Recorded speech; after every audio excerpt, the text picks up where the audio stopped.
हर साल प्रीलिम्स में एक सवाल फिक्स होता है। Reports and indices. आज हम डिकोड करेंगे सबसे इंपॉर्टेंट इंटरनेशनल अफेयर्स के रिपोर्ट्स डायरेक्टली फ्रॉम आई दृष्टि। आप देख रहे हो IAS PCS डिकोडेड। तो चलिए शुरू करते हैं। सबसे पहले global liveability index 2025 economist intelligence unit यानी कि EIU। ये ग्लोबल रिसर्च ऑर्गेनाइजेशन है जो हर साल ये इंडेक्स निकालता है। 16 जून 2025 को EIU ने अपना ग्लोबल लाइवेबिलिटी इंडेक्स 2025 रिलीज़ किया, जिसमें 173 कंट्रीज़ को इवैल्यूएट किया। इवैल्यूएट का मतलब होता है जज करना या असेस करना कि कौन सा सिटी रहने लायक है और कौन सा नहीं। इस इंडेक्स का बेस है 30 इंडिकेटर्स, मतलब 30 अलग अलग चीज़ें चेक की जाती हैं। ये इंडिकेटर्स दो टाइप के होते हैं, which is quantitative indicators and qualitative indicators. अगर हम क्वांटिटेटिव की बात करें तो जो नंबर्स से मेजर हों, जैसे कि हॉस्पिटल की गिनती, स्कूल एनरोलमेंट रेशियो एक्सेट्रा। और क्वालिटेटिव इंडिकेटर्स, क्वालिटेटिव मतलब जो क्वालिटी को जज करें, जैसे कि सेफ्टी, क्लेanलीनेस एक्सेट्रा। ये सब 5 बड़े कैटेगरीज में डिवाइडेड हैं। सबसे पहले स्टेबिलिटी, यानी कि law and order, terrorism threat, political peace etcetera. Health care, जैसे हॉस्पिटल, डॉक्टर्स वगैरह। एजुकेशन, स्कूल, यूनिवर्सिटीज़ वगैरह। इंफ्रास्ट्रक्चर, जैसे कि transport, road, water, electricity etcetera. Culture and environment, which is pollution, green space, climate conditions etcetera. ये index बताता है कि हर एक सिटी कितनी कंफर्टेबल है रहने के लिए। ये दो चीज़ें दिखाती है। पहली है क्वालिटी ऑफ लाइफ, यानी कि सेफ्टी, पीस, पोल्यूशन लेवल और कल्चर। और दूसरा है एसेंशियल सर्विसेज, यानी कि जो ज़रूरी सर्विसेज होती हैं, जैसे कि health care, education, transport etcetera. मतलब अगर दोनों अच्छे हों तो सिटी लाइवेबल होती है। कुछ की फाइंडिंग्स दी हुई हैं। सबसे पहले मिडिल ईस्ट और अफ्रीका के जो सिटीज़ हैं वो सबसे नीचे आए। क्यों? क्योंकि वहाँ पर कॉन्फ्लिक्ट, जैसे कि युद्ध, वॉर, टेररिज्म, सिविल वॉर वगैरह देखने को मिला। पुअर इंफ्रास्ट्रक्चर, जैसे कि रोड, इलेक्ट्रिसिटी, ट्रांसपोर्ट वगैरह काफ़ी वीक हैं। और इंस्टेबिलिटी, जो कि पॉलिटिकल या इकोनॉमिक इंस्टेबिलिटी देखने को मिल रही है। ये सब रहने की क्वालिटी को बहुत गिरा देते हैं। 2025 में कोपेनहेगन, जो कि डेनमार्क की कैपिटल है, नंबर 1 पर आया। ये वर्ल्ड्स मोस्ट लाइवेबलेस्ट सिटी है, नंबर 1 पर आया। और उसने वियना, जो कि ऑस्ट्रिया की कैपिटल है, उसको पीछे कर दिया। वियना 3 साल से लगातार पहले नंबर पे था, लेकिन अब ये वहाँ से गिर गया है और अब पहले नंबर पे आ गया है कोपेनहेगन। सो वियना किसकी कैपिटल है? ये ऑस्ट्रिया की कैपिटल है। ये बेसिक इन्फॉर्मेशन है, आपको पता होना चाहिए ना। कोपेनहेगन ने कुछ कैटेगरीज में 100/100 परफेक्ट स्कोर लिया, जैसे कि infrastructure, which is roads, transport, electricity वगैरह। और नेचुरल रिसोर्सेज, जैसे कि clean water, greenery, pollution control, ये सारे जो स्कोर्स थे। इस वजह से कोपेनहेगन जो है वो सबसे लाइवेबल बन गया। अगर हम वियना ऑस्ट्रिया की बात करें तो वियना नीचे इसलिए गया क्योंकि उसका जो स्टेबिलिटी स्कोर था वो गिर गया। रीज़न था उसका टेरर थ्रेट्स, यानी कि मतलब अगर सिटी में टेररिज्म का रिस्क हो तो स्टेबिलिटी कैटेगरी का स्कोर नीचे गिर जाता है। टॉप 5 सिटीज़ यहाँ पर दी गई हैं, which is Copenhagen, then Vienna, then Zurich, Melbourne and Geneva, which is Switzerland. Observation ये है कि यूरोप और ऑस्ट्रेलिया के सिटीज़ ही टॉप पर हैं, क्योंकि वहाँ पीस, इंफ्रास्ट्रक्चर और हेल्थ केयर हमें बेस्ट देखने को मिलता है। देन डोमेस्कस जो है, बॉटम 5 कंट्रीज़ दी हुई हैं, विच इज़ डोमेस्कस सबसे वर्स्ट है सिटी रहने के लिए। उसके अलावा कुछ सिटीज़ के और नाम दिए हुए हैं, विच इज़ ट्रिपोली, जो कि लिबिया में, ढाका बांग्लादेश, कराची पाकिस्तान में, और एल्जीरस, विच इज़ अल्जीरिया में। ये 5 सिटीज़ हैं और इसमें सबसे बॉटम पर आता है डमेस्कस। रीज़न वही है कि war, political problems, poor health care और इंफ्रास्ट्रक्चर वगैरह। डमेस्कस ने फिर भी सबसे लास्ट रैंक लिया। स्कोर सिर्फ इसका 30.7% है। 30.7 है, मतलब ये सिटी रहने के लिए सबसे ख़राब कंडीशन में है। अगर हम इसकी समरी देखें तो वो ये होगा कि इंडेक्स कौन रिलीज़ करता है? Economist intelligence unit. कितनी सिटीज़ कवर है? 173। कितने इंडिकेटर्स हैं? 30। कितनी कैटेगरीज है? 5। टॉप पर कौन है? कोपेनहेगन। लास्ट कौन गिरा? कौन? वियना। किस वजह से? Terror threats. और बॉटम पे कौन है? डमेस्कस। नेक्स्ट हमारा टॉपिक है ग्लोबल टेररिज्म इंडेक्स 2025। मार्च 2025 में रिलीज़ हुआ ग्लोबल टेररिज्म इंडेक्स 2025। इसको रिलीज़ करता है एक इंस्टीट्यूट जिसका नाम है institute for economics and peace. ये ग्लोबल थिंक टैंक है जो टेररिज्म और पीस को मेजर करता है। जीटीआई बेसिकली बताता है कि टेररिज्म का इम्पैक्ट किस कंट्री में ज़्यादा है और किस में कम है। कुछ की पॉइंट्स दिए हुए हैं। 2025 में जीटीआई में बर्किना फासो जो है, जो कि वेस्ट अफ्रीका का एक कंट्री है, नंबर 1 पे आया। मतलब सबसे ज़्यादा टेररिज्म का इम्पैक्ट इस कंट्री पर पड़ता है। नेक्स्ट पाकिस्तान सेकंड पोजीशन पर आया। ये आपको पता होना चाहिए कि कौन फर्स्ट है, कौन सेकंड है। ये डायरेक्टली यहाँ से क्वेश्चन बन सकता है, क्योंकि यूपीपीसीएस और बीपीएससी में ऐसे फैक्चुअल क्वेश्चन अक्सर पूछे जाते हैं। इंपॉर्टेंट पॉइंट ये है कि पाकिस्तान में भी बहुत हाई था, इसका मतलब ये। तो इंपॉर्टेंट पॉइंट ये है कि 2025 में पहली बार पाकिस्तान ने एक साल में 1000 कुछ टेररिस्ट अटैक्स फेस किए। ये रिकॉर्ड लेवल है और पिछले साल के कंपैरिजन में 45% ये ज़्यादा हुआ है, यानी कि बढ़ गया है। मतलब टेररिज्म वहाँ रैपिडली बढ़ रहा है पाकिस्तान में। पाकिस्तान में सबसे तेज़ ग्रो करने वाला जो टेररिस्ट ग्रुप है उसका नाम है तहरीक-ए-तालिबान पाकिस्तान। नाम आपको पता होना चाहिए। ये बेसिकली एक अफ़गान एफिलिएट है, मतलब अफ़गानिस्तान के तालिबान से आइडियोलॉजिकली लिंक्ड है और पाकिस्तान में टेररिस्ट एक्टिविटीज़ बढ़ा रहा है। इंडिया का रैंक क्या है? इंडिया का रैंक है 14th। इंडिया के रैंक आपको सबसे पहले पता होना चाहिए। हर उसमें कोई भी इंडेक्स है, आपको इंडिया का रैंक पता होना चाहिए, फर्स्ट पता होना चाहिए, लास्ट पता होना चाहिए। मतलब इंडिया भी टेररिज्म से अफेक्टेड कंट्रीज़ में काउंट होता है, लेकिन पाकिस्तान और वेस्ट अफ्रीकन नेशंस जैसे हाई लेवल इम्पैक्ट इसमें नहीं देखने को मिले। 2025 के इंडेक्स के हिसाब से जो इस्लामिक स्टेट है, यानी कि आईएस, अभी भी दुनिया का सबसे डेंजरस टेररिस्ट ग्रुप है। वो पूछ सकता है सबसे डेंजरस कौन है, तो आपको आईएस यानी कि इस्लामिक स्टेट बताना है, जो कि मिडिल ईस्ट से लेकर अफ्रीका और एशिया तक एक्टिव है।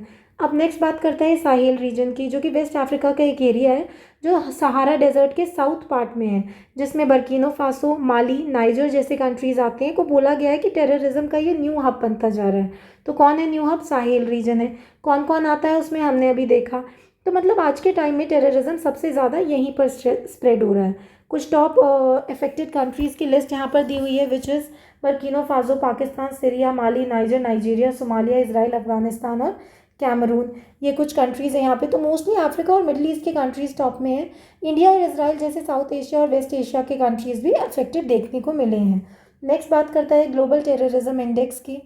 तो जीटीआई को पब्लिश करता है IEP, which is institute of economics and peace. Next GTI में जो है 163 कंट्रीज़ का डेटा एनालाइज करता है।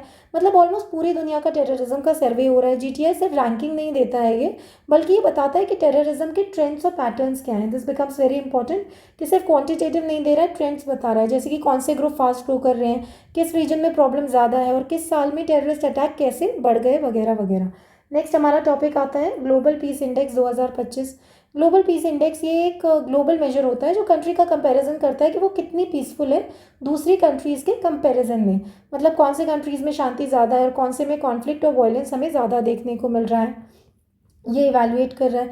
नेक्स्ट ये बात करता है कि 2025 का जो एडिशन है वो 19 पब्लिकेशन है। इसका मतलब ये है कि 2007 से हर साल पब्लिश हो रहा है। ये रिपोर्ट दुनिया भर के जो है पीस, कॉन्फ्लिक्ट और सिक्योरिटी डायनामिक्स के ट्रेंड्स के बारे में इंपॉर्टेंट इंसाइट्स देता है। 2025 का जीपीआई 163 इंडिपेंडेंट कंट्रीज़ को देखता है और टेरिटरीज़ को कवर करता है। ये लगभग 99.7% वर्ल्ड पॉपुलेशन को रिप्रेजेंट करता है। मतलब ऑलमोस्ट पूरी दुनिया इसके अंदर इंक्लूडेड है। और रिपोर्ट एक वरीइंग ट्रेंड दिखाता है, और वो ट्रेंड क्या है, यानी कि दुनिया भर में शांति कम हो रही है। तो इसका रीज़न क्या है? इसका रीज़न बताता है कि इंटरनेशनल टेंशन्स बढ़ रही हैं और कॉन्फ्लिक्ट ज़्यादा हो रहे हैं। मतलब ग्लोबल पीस का ओवरऑल लेवल गिर रहा है। जीपीआई बताता है, जो ग्लोबल पीस इंडेक्स है वो बनाता है institute for economics and peace. आपको पता होना चाहिए कौन कंपाइल करता है। सबसे पहला इंपॉर्टेंट, तो कोई भी आप इंडेक्स देखो तो सबसे पहले देखो कि रिलीज़ कौन कर रहा है, फिर फर्स्ट और लास्ट कौन है, और फिर इंडिया वहाँ पर कहाँ स्टैंड करता है। तो ये एक नॉन प्रॉफिट और नॉन पार्टीसन थिंक टैंक है। मतलब पैसा कमाने के लिए नहीं है और ये किसी एक पॉलिटिकल आइडियोलॉजी से लिंक नहीं है। ये इंडेक्स 2007 से हर साल पब्लिश होता आ रहा है। नेक्स्ट ये बात करता है कि हर कंट्री का स्कोर डिसाइड करने के लिए जीपीआई 23 इंडिकेटर्स यूज़ करता है। इंडिकेटर्स दो टाइप के होते हैं, क्वालिटेटिव और क्वांटिटेटिव। क्वालिटेटिव मतलब क्वालिटी रिलेटेड, जैसे कि safety, corruption, terrorism risk etcetera. और क्वांटिटेटिव यानी कि नंबर बेस्ड, जैसे कि सोल्जर्स की गिनती, वेपन्स इंपोर्ट, क्राइम रेट कितना है। तो नंबर्स में अगर बात होती है तो क्वांटिटी यानी कि क्वांटिटेटिव बात हो रही है, और अगर हम किसी के ट्रेंड की या क्वालिटी की बात कर रहे हैं तो दैट इज़ क्वालिटेटिव ना। ये जो 23 इंडिकेटर्स हैं 3 मेन डोमेन्स में डिवाइड होते हैं। पहला है सोसाइटल सेफ्टी एंड सिक्योरिटी, यानी कि सोसाइटी कितनी सेफ है, क्राइम रेट कितना है, टेररिज्म लेवल क्या है, etcetera. Then ongoing domestic and international conflict, यानी कंट्री के अंदर या दूसरे कंट्रीज़ के साथ कॉन्फ्लिक्ट चल रहा है या नहीं। Then degree of militarization, military कितना ज़्यादा यूज़ हो रहा है, डिफेंस स्पेंडिंग कितनी है, आर्म्स इम्पोर्ट एक्सपोर्ट कितना है। Then we talk about the key highlights. 2025 में 87 कंट्रीज़ में पीस गिर गया, यानी कि डिट्रोरेशन हुआ। डिट्रोरेशन का मतलब है गिरावट देखने को मिली है। सिर्फ 74 कंट्रीज़ ने अपना पीस इंप्रूव किया है, मतलब ग्लोबली नेगेटिव ट्रेंड हमें ज़्यादा देखने को मिल रहा है।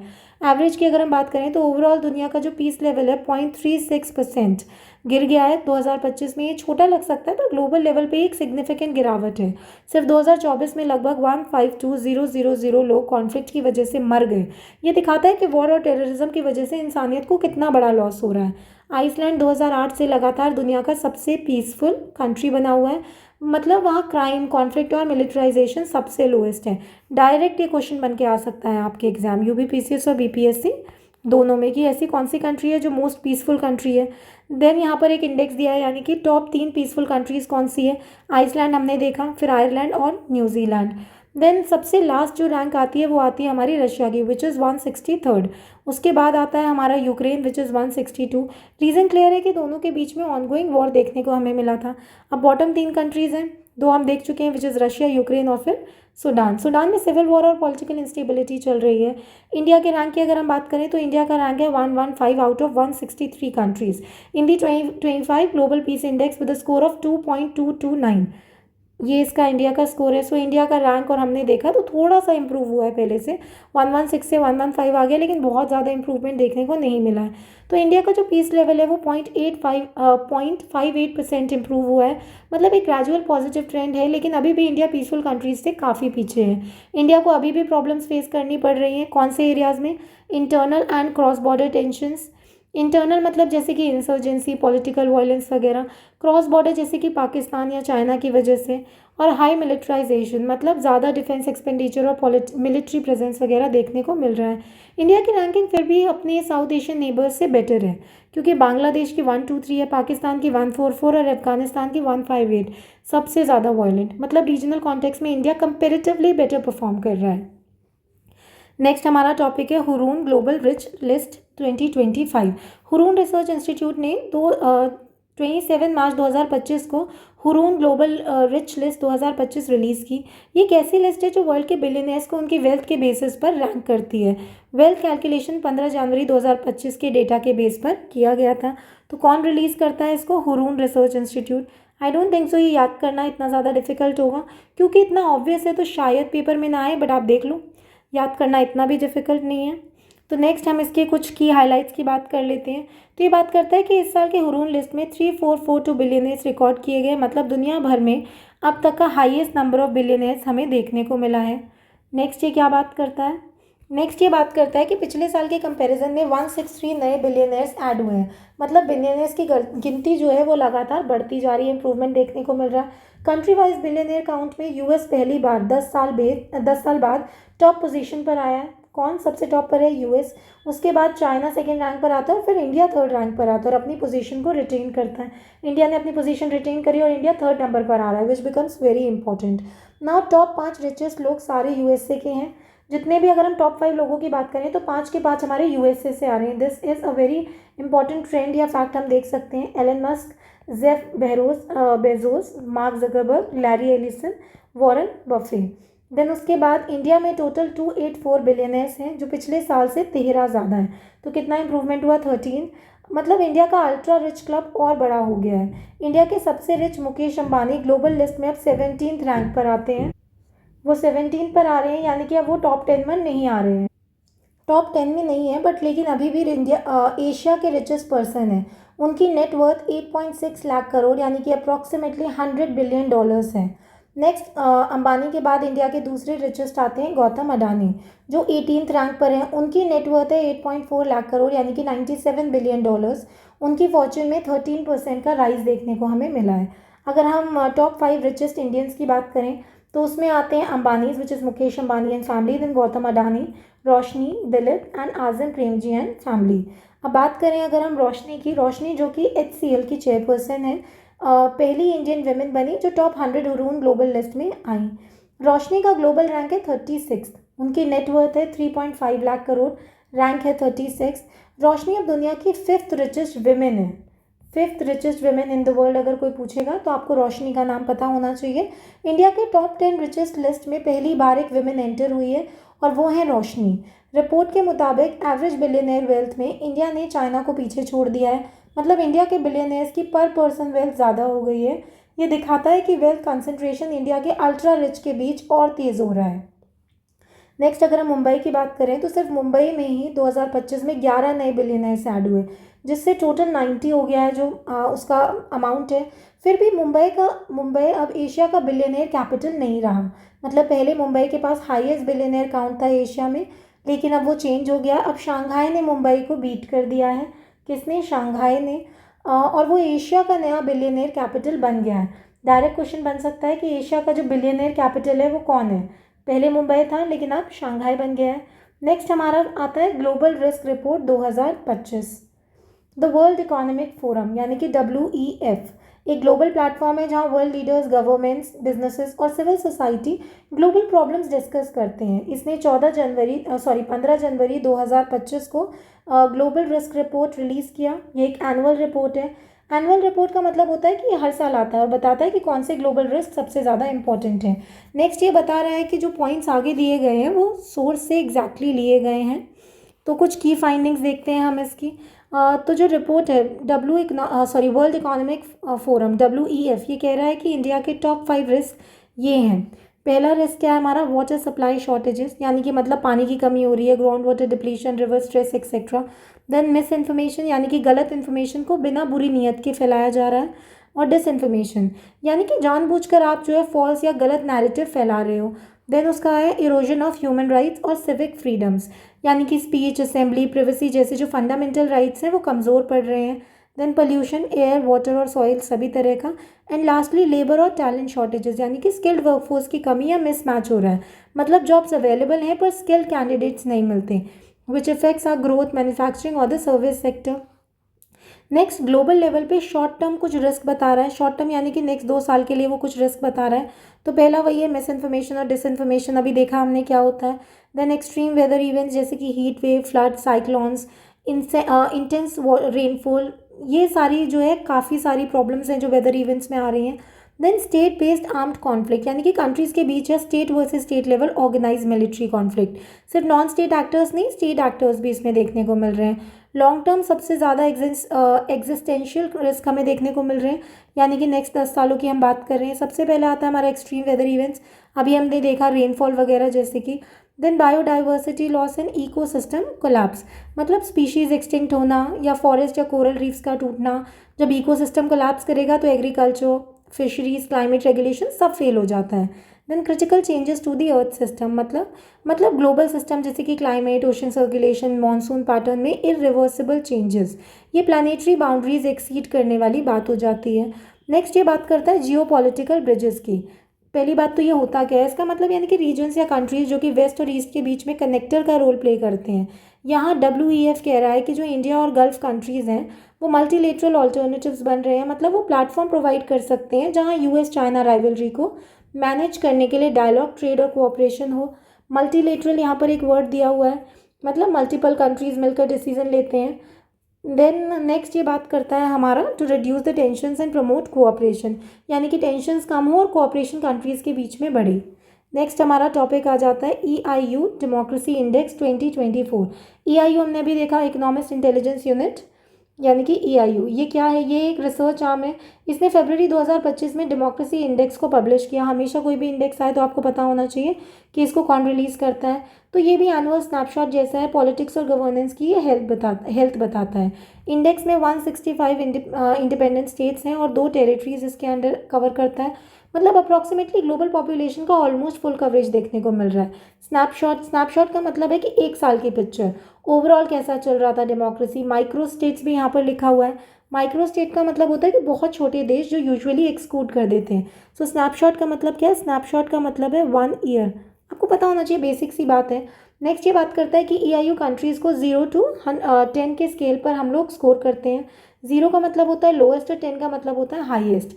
इसमें कुछ 5 कैटेगरीज दी गई हैं। सबसे पहला आता है इलेक्टोरल प्रोसेस एंड प्लूरलिज्म, यानी कि क्या इलेक्शंस फ्री एंड फेयर हैं, मल्टीपल पार्टीज़ को इक्वल चांस मिल रहा है कि नहीं मिल रहा है। देन ये बात करता है फंक्शनिंग ऑफ गवर्नमेंट की। इसका मतलब है कि क्या गवर्नमेंट पॉलिसीज़ इंप्लीमेंट होती हैं, चेक्स एंड बैलेंसेस वर्क करते हैं, करप्शन कितना है, ये सारे क्वेश्चंस। देन पॉलिटिकल पार्टिसिपेशन, यानी कि लोग वोट करते हैं कि नहीं, protest, civic engagement, party membership क्या लेवल पर है, ये सब बातें। देन पॉलिटिकल कल्चर, यानी कि सिटीजन्स का डेमोक्रेटिक नॉर्म्स को एक्सेप्ट करना, tolerance for the opposition views. And lastly civil liberties, यानी कि expression, media freedom, religion, assembly, privacy, या ये सारी चीज़ों के बारे में बात करना। ना स्कोर के बेसिस पर क्लासिफिकेशन होती है देन हमारी। सबसे पहले है इसका फुल डेमोक्रेसी, इसमें 4 रिजीम टाइप्स दिए हुए हैं। फुल डेमोक्रेसी मतलब हाई स्कोर्स अक्रॉस सब पिलर्स। देन आता है फ्लॉड डेमोक्रेसी, यानी कि इलेक्शंस जनरली फ्री हैं बट जो गवर्नेंस है उसमें लिबर्टी या पार्टिसिपेशन में प्रॉब्लम देखने को मिल रहा है। देन हाइब्रिड रिजीम, यानी कि मिक्स ऑफ डेमोक्रेटिक और अथॉरिटेरियन प्रैक्टिसेस दोनों देखने को मिल रहा है। एंड देन अथॉरिटेरियन, ऑब्वियसली इसका मतलब है कि पॉलिटिकल फ्रीडम बहुत लिमिटेड है और ऑपोजिशन को सप्रेस किया जा रहा है। 2024 की यहाँ पर थीम दी हुई है। थीम क्या है? थीम का जो फोकस है, जो सेंट्रल फोकस है, वो रिप्रेजेंटेटिव डेमोक्रेसी है, यानी कि जहाँ सिटीजन्स अपने रिप्रेजेंटेटिव सेलेक्ट करते हैं जो उनके लिए डिसीजन लेते हैं। अब चल नहीं रही है उतनी इफेक्टिवली, मतलब गवर्नमेंट वोटर्स की जो एक्सपेक्टेशंस हैं वो फुलफिल नहीं हो रही हैं। तो रिजल्ट ये है कि डेमोक्रेसी का ट्रस्ट कम हो रहा है, लोग एलिनेटेड हो रहे हैं। और अगर हम यूपीपीसीएस एंगल की बात करें तो इसमें डेमोक्रेटिक रिफॉर्म्स की नीड देखने को हमें मिल रही है। नेक्स्ट हमारा आता है ग्लोबल फाइंडिंग्स, डेमोक्रेसी इंडेक्स 2024। सिर्फ 37 देशों ने अपना डेमोक्रेसी स्कोर बेटर किया है, मतलब पॉजिटिव चेंज बहुत लिमिटेड रहा। और ये क्यों मैटर करता है? बिकॉज ग्लोबल लेवल पर इम्प्रूवमेंट रेयर है। तो क्वेश्चंस में आप कह सकते हो कि डेमोक्रेटिक रिफॉर्म्स काफ़ी स्लो या पैची हो गए हैं। टोटल 167 यूनिट्स जो हैं, यानी कि कंट्रीज़ में से 130 का डेमोक्रेटिक हेल्थ या तो गिर गया है या फिर वही का वही है। सो क्वालिटी ऑफ डेमोक्रेसी यहाँ पर दिया है, मतलब इंस्टीट्यूशंस या सिविल लिबर्टीज़, पार्टिसिपेशन, इन सब का कंबाइंड इफेक्ट, इस बारे में बात करता है ये। EIU का जो स्कोर है वो 0 to 10 होता है, यानी कि ग्लोबल एवरेज का मतलब सब कंट्रीज़ का मीन स्कोर, जो कि 5.17 हुआ। जो ड्रॉप छोटा लग रहा है लेकिन एग्रीगेट इफेक्ट जो है इसका इम्पॉर्टेंट है। अब ये फ्लॉड डेमोक्रेसी की बात करता है, यानी कि इंडिया क्या है? इंडिया एक फ्लॉड डेमोक्रेसी है। आपको इंडिया की कैटेगरी का पता होना चाहिए। सो फ्लॉड डेमोक्रेसी का मतलब है कि elections generally free and fair हैं, लेकिन governance, political culture, civil liberty या पॉलिटिकल पार्टिसिपेशन में इश्यूज हैं जो फुल डेमोक्रेसी रोक सकता है। तो इसका आंसर क्या होगा? जब इंडिया पे लिखो तो mention the examples briefly to justify the label. मैं मेंस की बात कर रही हूँ। अगर प्रीलिम्स में पूछा जाएगा तो वो डायरेक्ट इंडिया की कैटेगरी पूछेगा, तो आपको पता होना चाहिए कि ये फ्लॉड डेमोक्रेसी है। सो ये लाइन खुद ही फ्लॉड डेमोक्रेसी का शॉर्ट डेफिनेशन दे रही है। यूज़ कर सकते हो as it is in answers, लेकिन हमेशा एक स्पेसिफिक एग्जाम्पल को यूज़ करो, ऐड करो फॉर द मार्क्स। नेक्स्ट हम चलते हैं, कुछ इन्फॉर्मेशन और दी है, विच इज़ इंडेक्स। सो हमें यहाँ पर डेमोक्रेसी इंडेक्स देखने को मिल रहा है। सबसे पहले आता है नॉर्वे टॉपिक क्यों है? क्योंकि इसमें स्ट्रॉन्ग इंस्टीट्यूशंस हैं, लो करप्शंस हैं। देन आता है न्यूजीलैंड, स्वीडन, आइसलैंड, स्विट्ज़रलैंड और इंडिया का रैंक आपको पता होना चाहिए। देन आता है हमारा democracy index, bottom 3 countries which is Afghanistan, Myanmar और नॉर्थ कोरिया। तो ये नॉर्थ कोरिया क्यों? क्योंकि टोटलिटेरियन रिजीम देखने को मिला, स्टेट कंट्रोल कर रहा है पॉलिटिकल लाइफ को, कोई सिविल लिबर्टीज़ वगैरह नहीं है, तो यही प्रॉब्लम है। नेक्स्ट हमारा आता है UNFPA state of the world population report 2025। बच्चों इसका जो है रियल फर्टिलिटी क्राइसिस रिपोर्ट इसने रिलीज़ किया है। UNFPA यानी कि यूनाइटेड नेशन पॉपुलेशन फंड, ये एक UN एजेंसी है जो पॉपुलेशन, रिप्रोडक्टिव हेल्थ और जेंडर इश्यूज देखता है। 2025 की रिपोर्ट का टाइटल है द रियल फर्टिलिटी क्राइसिस। ये बताता है कि प्रॉब्लम फर्टिलिटी का क्वांटिटेटिव डिक्लाइन नहीं सिर्फ, बल्कि लोग अपने रिप्रोडक्टिव चॉइसेस अचीव नहीं कर पा रहे हैं। हाईलाइट्स देख लेते हैं। सबसे पहले दुनिया की जो टोटल पॉपुलेशन है 8232 मिलियन बेस लाइन नंबर पर है जो रिपोर्ट यूज़ करती है। Overall population growth slow down हो गया है। क्योंकि एवरेज जो फर्टिलिटी है यानी कि नंबर ऑफ चिल्ड्रन पर वुमेन गिर गया है, लेकिन सब रीजन्स एक जैसे नहीं होते। कुछ लो इनकम कंट्रीज़ अभी भी फास्ट ग्रो कर रहे हैं। तो अगर हम लो इनकम और मिडिल इनकम कंट्रीज़ की बात करें तो LMICs यानी कि low income and middle income countries, ये अभी भी मॉडरेट हाई ग्रोथ दिखा रहे हैं क्योंकि फर्टिलिटी अभी रिड्यूस नहीं हुआ या डिक्लाइन स्लो है। देन जो है यहाँ पर एक वर्ड है विच इज़ पैराडिग्म शिफ्ट, यानी कि सोच बदल गई है। पहले फोकस सिर्फ नंबर्स पर था यानी कि ओवर या अंडर पॉपुलेशन पर, अब एम्फेसिस है पीपल की रिप्रोडक्टिव एजेंसी पर। मतलब लोग चाहें जितने बच्चे, कितनी स्पेसिंग रख चाहते हैं, वो अचीव कर पा रहे हैं या नहीं अचीव कर पा रहे हैं, कितने बच्चे चाहते हैं, कितने नहीं चाहते हैं। सो 15 से जो 64 वाला है उसको वर्किंग एज पॉपुलेशन हम लोग बुलाते हैं। तो आपको पता होना चाहिए कि वर्किंग एज पॉपुलेशन क्या होता है। स्टैटिक इन्फॉर्मेशन है बट देख लो, याद कर लो। जब इसका शेयर हाई हो तो इकोनॉमी को डेमोग्राफिक डिविडेंड मिल सकता है। अब डेमोग्राफिक डिविडेंड क्या होता है? इसका मतलब होता है कि मोर पीपल प्रोडक्टिव काम कर रहे होंगे अगर जॉब्स और स्किल अवेलेबल हो तो। सो एजुकेशन और एनाटॉमी ऑफ वुमेन जो है डायरेक्टली लिंक्ड है रिप्रोडक्टिव बिहेवियर से। यहाँ पर 2 पॉइंट्स दिए हुए हैं, विच इज़ हायर एजुकेशन जो लेवल है वो कोरिलेट करते हैं लोअर फर्टिलिटी रेट से। यानी कि एजुकेटेड जो विमेन है वो डिले कर रही हैं अपनी शादी को, फिर चाइल्ड बर्थ को, और वो कम बच्चे चाह रही हैं, दे चूज़ फ्यूअर चिल्ड्रन। देन दूसरी बात है अटोनमी, यानी कि डिसीजन मेकिंग पावर। जब विमेन खुद चॉइसेस ले सकती है तो वो हेल्थ सर्विसेज यूज़ करेगी और कॉन्ट्रासेप्शन अडॉप्ट करेगी। इस वजह से हमें ये चेंजेस देखने को मिल रहे हैं। अब कुछ की फैक्ट्स देख लेते हैं। सबसे पहले इंडिया की जो पॉपुलेशन है वो 1463.9 मिलियन पीपल है। अब वर्ल्ड्स लार्जेस्ट पॉपुलेशन कंट्री हम लोग बन चुके हैं एज पर 2025। तो दिस बिकम्स वेरी इंपॉर्टेंट, हम लोग वर्ल्ड्स मोस्ट पॉपुलस कंट्री अब बन गए हैं। So TFR which is the total fertility rate, मतलब average number of children a women could have in their lifetime. अब रिप्लेसमेंट लेवल क्या है हमारा? 2.1% है। तो इंडिया का जो TFR है वो कितना है? 1.9%, 1.9 है, मतलब बिलो रिप्लेसमेंट है। फ्यूचर में पॉपुलेशन ग्रोथ या तो स्लो या नेगेटिव हो जाएगा विदाउट द माइग्रेशन। अब ये जो बात हो रही है, this is in line with the national family health care survey which जो कह रहा है कि जो इंडिया का फर्टिलिटी रेट है वो 2 पॉइंट पर स्टेबल देखने को मिल रहा है। फिर से देखते हैं, यानी कि UNFPA का जो फाइंडिंग है वो कंसिस्टेंट है।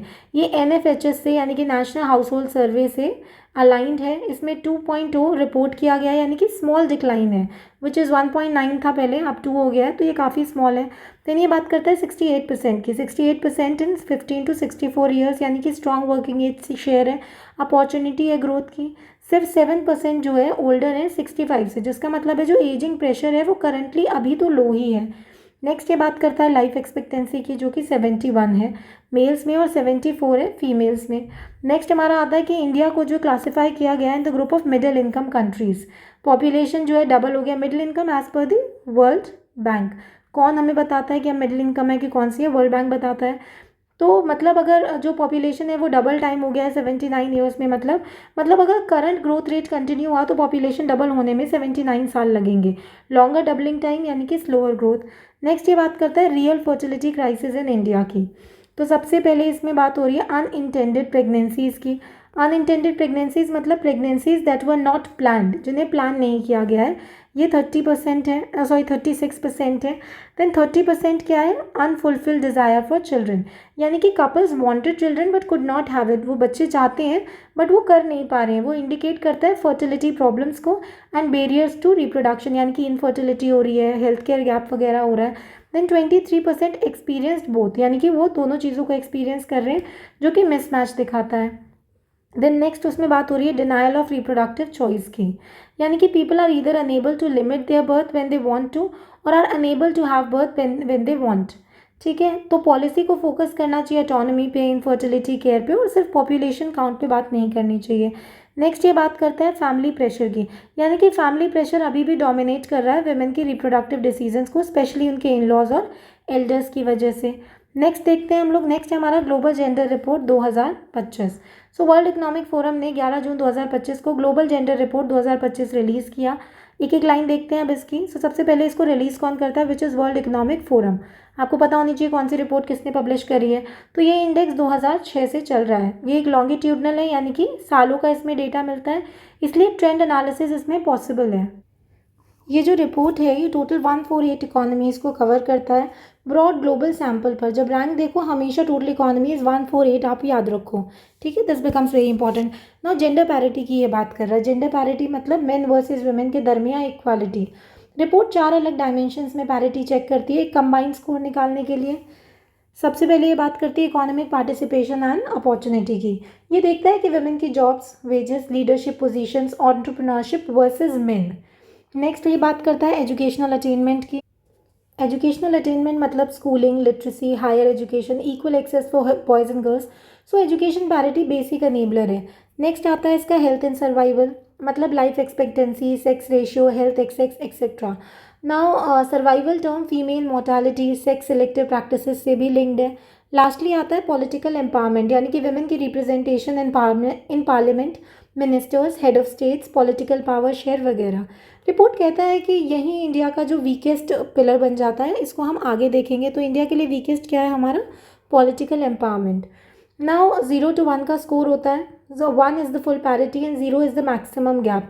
सो स्कोर जितना ज़्यादा होगा पैरिटी उतनी बेहतर होगी। इंडिया का जो लेटेस्ट स्कोर है दैट इज़ शोन इन 0.644 हम इसमें देखने को मिलेंगे। नेक्स्ट हम देखते हैं, यहाँ पर कुछ टॉप 5 कंट्रीज़ दी हुई हैं। टॉप 5 में आता है Iceland, Finland, Norway, UK and New Zealand. So Nordic या वेस्टर्न कंट्रीज़ कंसिस्टेंटली टॉप पे हैं क्योंकि political empowerment, social policies, female labour force participation यहाँ पर सब स्ट्रॉन्ग है। Europe has 8 out of top 10 में से 8 जो है हमारी कहाँ से आ रही हैं, हमारी यूरोप से आ रही हैं। So Iceland, Finland, Norway and Sweden ये जो है टॉप 10 में है 2006 से। नेक्स्ट हम देखते हैं यहाँ पर क्या दिया हुआ है। नेक्स्ट यहाँ पर बॉटम 5 कंट्रीज़ दी हुई हैं which is Pakistan, Sudan, Chad, Iran which is Islamic Republic of Iran and Guinea. अगर हम इंडिया की बात करें यहाँ पर तो इंडिया का जो स्कोर है वो 131 है, पहले 148 में से, और पहले ये 129 हुआ करता था। सो ड्रॉप रिफ्लेक्ट करता है रिलेटिव परफॉर्मेंस, कुछ कंट्रीज़ की इंप्रूव हुई है फास्टर। सो लैग बिहाइंड नेबर्स यहाँ पर एक लिखा हुआ है। लैग बिहाइंड नेबर्स का मतलब क्या होता है, मेनी नेबर्स, और नेबर्स का मतलब है कि India need targeted reforms in specific pillars. Then ये बात करता है इंडिया की जो जेंडर पैरिटी है वो 64.4% है, मतलब India has close 64% of its overall gender gap, 36% gap remains. Next हमारा आता है पॉलिटिकल एम्पावरमेंट, जो हमारा मेजर कंसर्न है। सो पॉलिटिकल एम्पावरमेंट का मतलब, इसका मतलब होता है कि women MPs, ministers, head of state. So report flag करती है कि ये इंडिया का वीकेस्ट पिलर है। सो विमेन रिप्रेजेंटेशन इन पार्लियामेंट की अगर हम बात करें तो स्मॉल न्यूमरिक ड्रॉप देखने को मिला है, बट डायरेक्शन अभी भी नेगेटिव है, जो इंडिकेट करती है कि इधर या तो फ्यू इलेक्टेड विमेन एमपीज या रिलेटिव चेंज या मोर सीट्स रिप्रेजेंटेशन स्टिल लो है अगर हम ग्लोबल एवरेज को देखें तो। नेक्स्ट ये परसेंटेज की बात करता है तो कभी कैबिनेट मिनिस्टर पोस्ट में विमेन का शेयर गिर गया, पॉलिसी इन्फ्लुएंस कम होने का ये साइन दिखाता है। देन ये कहता है कि जो रिपोर्ट है वो नोट करती है एक लॉन्गर टर्म फॉल। सो यहाँ पे एक कीवर्ड देखने को मिला है which is political powerlessness.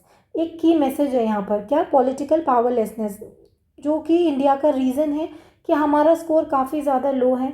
Continue downfall देखने को मिला है हमें विच इज़ 30%, मार्किंग इंडिया का ये weakest area of the performance. अगर हम रीजनल कंपैरिजन की बात करें तो जो बांग्लादेश है उसको 75 प्लेसेस सर्च किया उसने 25, यानी कि बांग्लादेश ने पॉलिटिकल रिप्रेजेंटेशन एंड एम्पावरमेंट में फास्ट गेन किया, इसलिए उसने रैंक जंप कर लिया है। नेक्स्ट आता है हमारा नेपाल, भूटान और श्रीलंका, इन सभी का रैंक इंडिया से ज़्यादा है। India still not worst in the region, लेकिन इनका रिलेटिव पोजीशन काफ़ी वरी करने वाला है। ओनली मालदीव्स और जो पाकिस्तान है वो ही लोअर है, बाकी सब इंडिया से बेटर कर रहे हैं। नेक्स्ट हमारा टॉपिक आता है वर्ल्ड प्रेस फ्रीडम इंडेक्स 2025। अब बात करते हैं वर्ल्ड प्रेस फ्रीडम की, जो रिलीज़ होता है रिपोर्टर्स विदाउट बॉर्डर्स। इसको कौन रिलीज़ करता है, जैसे मैं हमेशा कहती हूँ आपको पता होना चाहिए, ये ग्लोबल रैंकिंग है जिसमें हर देश की जो प्रेस फ्रीडम है वो चेक की जाती है। अब इंडिया की रैंक क्या है, इंडिया की रैंक है 159 में से 151।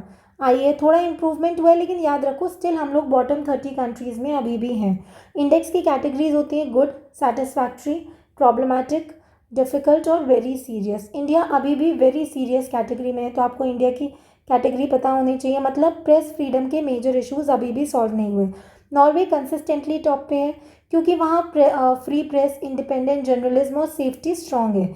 एस्टोनिया और नीदरलैंड्स भी प्रेस फ्रेंडली एनवायरनमेंट्स देखने को मिल रहा है, इनकी रैंक 1, 2, 3 है। ये आपको पता होना चाहिए कि टॉप रैंक कंट्रीज़ कौन सी है। वाइल जो इरिट्रा है उसको 180 मिला है, नॉर्थ कोरिया को 179 और चाइना को 178, यानी कि ये बॉटम कंट्रीज़ हैं, ये भी पता होने चाहिए। रीजनली इंडिया थोड़ा बेटर है भूटान और पाकिस्तान से, लेकिन नेपाल, मालदीव, श्रीलंका और बांग्लादेश सब इंडिया के ऊपर हैं, मतलब साउथ एशिया में भी इंडिया का परफॉर्मेंस यहाँ वीक देखने को मिला है। तो इस इंडेक्स में भी हम वीक हैं, इससे पहले वाले में भी हम वीक थे। ये 5 पैरामीटर समझना ज़रूरी है। यहाँ पे 5 क्राइटेरिया दिया है। सबसे पहले आता है हमारा पॉलिटिकल कॉन्टेक्स्ट, यानी कि सरकार प्रेस को कितना फ्री छोड़ती है। दूसरा है लीगल फ्रेमवर्क, यानी कि कानून प्रेस की फ्रीडम प्रोटेक्ट करते हैं या रिस्ट्रिक्ट करते हैं। नेक्स्ट आता है हमारा इकोनॉमिक प्रेशर्स, यानी कि मीडिया ओनरशिप, एडवर्टाइजिंग प्रेशर वगैरह। सोशियो कल्चरल इन्फ्लुएंस, यानी कि सोसाइटी, रिलीजन, कास्ट के प्रेशर्स। और जर्नलिस्ट सेफ्टी, यानी कि harassment, threats, violence against journalist वगैरह, ये सारी प्रॉब्लम्स अभी देखने को मिल रहे हैं। कुछ पॉजिटिव स्टेप्स हुए हैं लेकिन प्रॉब्लम्स अभी भी बड़ी हैं। Media ownership few big houses के पास है, यानी कि कंसंट्रेशन देखने को हमें मिल रहा है, media ownership concentration. Then corporate और पॉलिटिकल इंटरफेरेंस अभी भी देखने को मिल रहा है। जर्नलिस्ट को थ्रेट्स और अटैक्स फेस करने पड़ते हैं। तो ये कुछ ऐसी प्रॉब्लम्स हैं जो अभी भी हैं। केसेस, डेफेमेशन, एफआईआर्स, ये टूल्स यूज़ होते हैं प्रेस को सप्रेस करने के लिए। एडिटोरियल इंडिपेंडेंस, यानी कि एडिटर्स अपनी मर्जी से न्यूज़ पब्लिश कर सकें बिना किसी डर के। हाफ से ज़्यादा दुनिया ऐसे देशों में रहती है जहाँ प्रेस फ्रीडम बहुत वीक है, और कॉन्फ्लिक्ट और अथॉरिटेरियन जोन्स में कंडीशन और भी ज़्यादा ख़राब हमें देखने को मिलती है। इंडिया थोड़ा सा स्टेबल है अगर हम इंडिया की बात करें, बट फिर भी बॉटम जो 20 कंट्रीज़ हैं उनमें आता है। मतलब जर्नलिस्ट के लिए एनवायरनमेंट अभी भी फ्रेजाइल और काफ़ी रिस्की है। कॉन्स्टिट्यूशन के आर्टिकल 19 क्लॉज 1 क्लॉज ए, ये इंपॉर्टेंट हो जाता है, freedom of speech and expression देता है, जिसमें प्रेस फ्रीडम भी इंक्लूडेड होती है। इसलिए इंडिया जैसे डेमोक्रेसी में प्रेस को फ्री एंड सेफ रखना ज़रूरी है, वरना डेमोक्रेसी वीक हो जाएगी। यहाँ से डायरेक्ट क्वेश्चन बन सकता है, ये आपसे पूछेगा कौन से आर्टिकल से रिलेटेड है। नेक्स्ट हमारा आता है the Times Higher Education Asia University ranking 2025। So THE ने 23 अप्रैल 2025 को एशिया का रैंकिंग निकाला, और उसमें 26 इंडियन यूनिवर्सिटीज़ टॉप 500 में आई। तो कितनी आई? 26 इंडियन यूनिवर्सिटीज़ आई टॉप 500 में। सो इंडिया के हायर एजुकेशन फुटप्रिंट एशिया में बढ़ रहा है। रिसर्च, टीचिंग या रेपुटेशन में इंप्रूवमेंट का साइन देखने को मिल रहा है। Then the Indian Institute of Science, जो कि बेंगलुरु में है, ये सबसे आगे है, पब्लिक रिसर्च इंस्टीट्यूट के डोमिनेंस में है। शुलिनी भी यहाँ पे एक शुलिनी यूनिवर्सिटी है, जो भी इंडिया की टॉप प्राइवेट यूनिवर्सिटी है। इसका मतलब यह है कि पब्लिक और प्राइवेट दोनों सेक्टर में हम प्रोग्रेस देख रहे हैं। टोटल 853 यूनिवर्सिटीज़ हैं, 35 कंट्रीज़ हैं, और THE 18 परफॉर्मेंस इंडिकेटर्स यूज़ करता है, मतलब मेजरेबल मेट्रिक्स। टेक्स्ट में इसके 5 एरियाज़ हैं, सॉरी 4 कोर एरियाज़ हैं। पहला है इसका teaching, then research, then knowledge transfer and international outlook. यहाँ पे परफॉर्मेंस इंडिकेटर्स की बात हो रही है। तो ये परफॉर्मेंस इंडिकेटर्स होता क्या है? इसका मतलब है कि मेजरेबल सिग्नल जैसे कि सिटेशंस, टीचिंग रेपुटेशन, इंडस्ट्रियल इनकम वगैरह, स्टूडेंट्स, फैकल्टी, ये सारे के बारे में ये बात करता है। एशिया के टॉप 5 में मेनली चाइना, सिंगापुर, जापान, इनके स्कोर्स हायर हैं। मतलब ओवरऑल परफॉर्मेंस काफ़ी हमें इनकी स्ट्रॉन्ग देखने को मिल रही है। टॉप 5 यूनिवर्सिटीज़ जो हैं, पहली चाइना में, दूसरी चाइना में, फिर सिंगापुर, फिर जापान। तो चाइना, सिंगापुर और जापान में ही देखने को मिल रहा है। तो चाइना का डोमिनेंस काफ़ी हैवी गवर्नमेंट फंडिंग और रिसर्च आउटपुट की वजह से हो रहा है। चाइना इसी वजह से डोमिनेट कर रहा है। सो हांगकांग की जो है 6 यूनिवर्सिटीज़ टॉप 50 में वापस आई। इसका मतलब रीजनल कंपटीशन टाइट हो गया है। नेक्स्ट हम लोग बात करते हैं इंडियन IISc की। IISc का स्कोर था 65.2। सो यहाँ पे ओवरऑल उसका ये था, लेकिन उसके अलावा इसने किस किस चीज़ में एक्सेल किया है? पहला आता है इंडस्ट्री एंगेजमेंट, यानी कि industry collaborations, consultancy, patents, projects काफ़ी स्ट्रॉन्ग है। देन आता है परफॉर्मिंग स्ट्रांगली इन टीचिंग, यानी कि टीचिंग में तो student experience, staff student ratio, teaching reputation वगैरह बेटर है। देन रिसर्च क्वालिटी, यानी कि citation, impact, research output quality, ये सब काफ़ी बेटर है। देन ये बात करता है अन्ना यूनिवर्सिटी की, जिसको 111 रैंक मिला है। तो ये रिसर्च क्वालिटी में इसका जो रैंक है दैट इज़, जो इसका स्कोर है दैट इज़ 80, यानी कि बहुत अच्छा है। मतलब पब्लिकेशंस और इम्पैक्ट इसका काफ़ी स्ट्रॉन्ग है। लेकिन इंटरनेशनल आउटलुक 20.2 है, काफ़ी लो है। फ्यूअर इंटरनेशनल स्टूडेंट्स, फैकल्टी और कोलैबोरेशंस के बारे में बात करता है, और टीचिंग में मिला है 43.3, which is medium, room to improve campus experience. Then हम लोग बात करेंगे अपनी शुलिनी यूनिवर्सिटी की। शुलिनी टॉप प्राइवेट है, इसकी रिसर्च क्वालिटी 81.5 है, इंटरनेशनल आउटलुक इसका 71.4 है, यानी कि private universities can compete in research and global linkages, वो कर सकती हैं। नेक्स्ट हम लोग देखते हैं आगे क्या दिया है। आगे यहाँ पे ओवरऑल की बात करी है, यानी कि दोनों सेक्टर्स पब्लिक और प्राइवेट कंट्रीब्यूट कर रहे हैं। अगर जो पॉलिसी है which is funding, autonomy, faculty hiring वगैरह कंटिन्यू मिलेगा तो रैंकिंग्स और बेटर हो सकती हैं। तो अगर हम UPPCS लिंक देखें तो try to connect to the national education policy, research grants या फिर स्टडी इन इंडिया इनिशिएटिव्स वगैरह। नेक्स्ट हमारा यहाँ पर कुछ रैंकिंग्स दी हुई हैं, विच इज़ आप थोड़ा देख लो इसमें किसकी कितनी रैंकिंग है। टॉप पर आता है हमारा Indian Institute of Science, then Anna, then IIT, then Mahatma Gandhi, ये सारे आप देख लो। फिर उसके बाद हमारा नेक्स्ट टॉपिक आता है वर्ल्ड सोशल रिपोर्ट 2025, हम लोग ये देखेंगे। सो UN ने 24 अप्रैल 2025 को ये रिपोर्ट निकाली। टाइटल का मतलब है कि अब एक नया ग्लोबल एग्रीमेंट चाहिए जिसमें कंट्री साथ मिलकर पॉलिसीज़ बनाएं ताकि सोशल प्रोग्रेस तेज़ हो। इसमें कुछ टारगेट प्रॉब्लम्स के बारे में बात करिए, विच इज़ इनइक्वालिटी, यानी कि आमना भर, इनइक्वालिटी मतलब इनइक्वालिटी वगैरह, मतलब दोनों में इक्वालिटी नहीं है। देन बात करते हैं हम इकोनॉमिक इनसिक्योरिटी की, यानी कि रोज़गार और अर्निंग का डर देखने को मिल रहा है। देन डिक्लाइनिंग पब्लिक ट्रस्ट, मतलब लोग सरकार पर कम भरोसा कर रहे हैं। Report UNDESA, which is United Nations Department of Economic and Social Affairs, और यूएनयू वाइडर, ये एक रिसर्च आर्म है, ये इन्होंने मिलकर बनाया है। रिकमेंडेशंस क्लियर है। सबसे पहले ये बात करते हैं फेयर टैक्सेशन की, यानी कि अमीर से ज़्यादा लो, गरीब से कम लो, यानी टैक्स सिस्टम प्रोग्रेसिव बनाओ। दूसरा आता है यूनिवर्सल सोशल प्रोटेक्शन, यानी कि सबको बेसिक सेफ्टी नेट्स हो, पेंशन, अनएम्प्लॉयमेंट, कैश ट्रांसफर्स वगैरह। देन रिन्यूड मल्टीलेटरलिज्म, यानी कंट्रीज मिलकर ग्लोबल प्रॉब्लम सॉल्व करें, मतलब काफ़ी कंट्रीज टुगेदर। यहाँ कुछ की फाइंडिंग्स दी हुई हैं। सबसे पहले इन्होंने इकोनॉमिक इनसिक्योरिटी की बात करी है, विच इज़ 60%, यानी कि 60% लोग अपना जॉब या अर्निंग लूज़ करने का डर फील करते हैं। मतलब हाउस होल्ड लेवल पे इकोनॉमिक एंग्जाइटी ह्यूज है। अगर 60% को लोगों को डर है तो काफ़ी ज़्यादा है। और 690 मिलियन जो पीपल हैं अभी भी एक्सट्रीम पॉवर्टी में रहते हैं, यानी कि बहुत कम इनकम और फूड सिक्योरिटी में रह रहे हैं। सो 2/3 देशों में इनकम का गैप हमने देखा है कि बढ़ा है। इनइक्वालिटी की अगर हम बात करें तो कितना, काफ़ी ज़्यादा बढ़ गया है, विच इज़ 2/3 इकोनॉमीज़ में। सबसे एक्सट्रीम टॉप 1% के पास टोटल वेल्थ ज़्यादा है, बॉटम 95% से। मतलब वेल्थ कंसंट्रेशन बहुत ज़्यादा हाई देखने को मिल रहा है। देन हमारा आता है लेबर मार्केट फ्रेजाइलिटी, यानी कि इनफॉर्मल और प्रिकेशियस जॉब्स जो हैं, इनफॉर्मल और प्रिकेशियस जॉब्स मतलब no contract, no sick leave, no pension, ये काफ़ी कॉमन देखने को मिल रहा है अफ्रीका और साउथ एशिया में। वर्कर्स जो हैं वो वनरेबल हैं टू द शॉक्स, जैसे कि health, climate, job loss etcetera. तो हमें यहाँ पे पॉलिसी की जो ज़रूरत है उसमें हमें फॉर्मलाइजेशन चाहिए, लेबर राइट्स चाहिए, कुछ सोशल प्रोटेक्शन कवरेज चाहिए। देन हमारा आता है लो इंस्टीट्यूशनल ट्रस्ट। इंस्टीट्यूशनल ट्रस्ट का मतलब होता है कि पब्लिक का faith in the government and public services. जब लोग गरीबी, गलत इन्फॉर्मेशन यानी कि मिस इन्फॉर्मेशन और गवर्नेंस फेलियर्स देखते हैं तो ट्रस्ट गिरता है, जो पॉलिसी इंप्लीमेंटेशन और सोशल कोहेजन को वीकन करता है। देन ये बात करता है क्लाइमेट एंड कॉन्फ्लिक्ट इम्पैक्ट्स की। सो क्लाइमेट शॉक का मतलब होता है जैसे कि फ्लड्स, ड्रॉट्स, स्टॉर्म्स एक्सेट्रा। और कॉन्फ्लिक्ट का मतलब होता है कि वॉर या वायलेंस वगैरह, ये डायरेक्टली डेवलपमेंट को पलट देते हैं, जैसे कि क्रॉप, लाइवलीहुड, हेल्थ, स्कूल सब इफेक्ट होते हैं।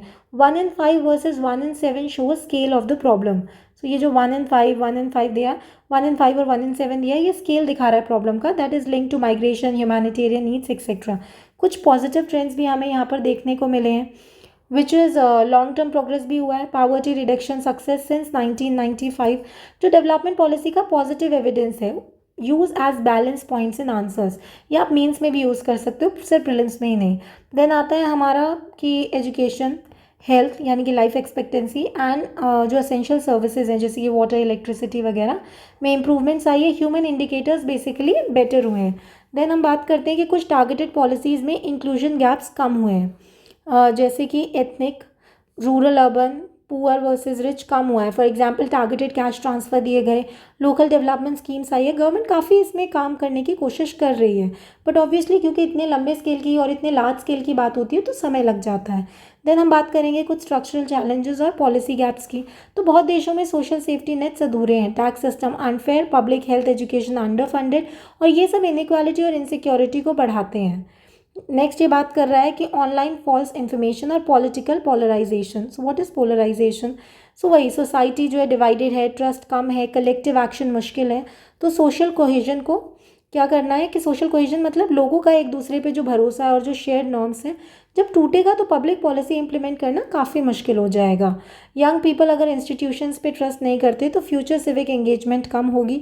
यहाँ पे दिया है फ्रेजाइलिटी ऑफ डेवलपमेंट गेन्स। तो फ्रेजाइलिटी ऑफ गेन्स का मतलब होता है जो प्रोग्रेस हुई है वो ईजिली रिवर्स हो सकती है विदाउट स्ट्रॉन्ग इंस्टीट्यूशंस।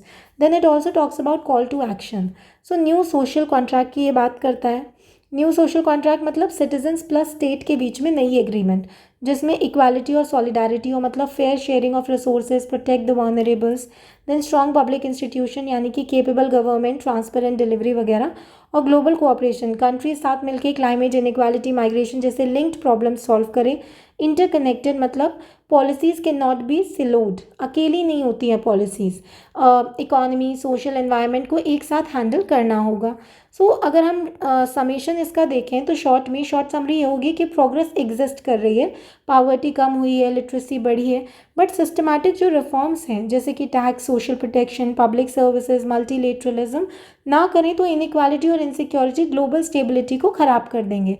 तो फाइनल वार्निंग होगी कि हमें रिफॉर्म्स करने चाहिए। नेक्स्ट हमारा टॉपिक है करप्शन परसेप्शन इंडेक्स 2024।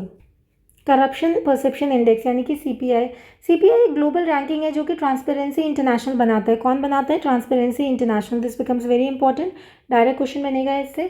सो रिलीज इसकी डेट है 11 फरवरी 2025। इसमें 180 कंट्रीज़ को जज किया गया है सिर्फ एक चीज़ पर, लोगों की perception about the public sector corruption, यानी कि दुनिया को कितना लगता है कि करप्शन हो रहा है। तो स्केल याद करो, 0 का मतलब है सबसे ज़्यादा करप्ट और 100 का मतलब है बिल्कुल क्लीन यानी कि corruption free. This becomes very important.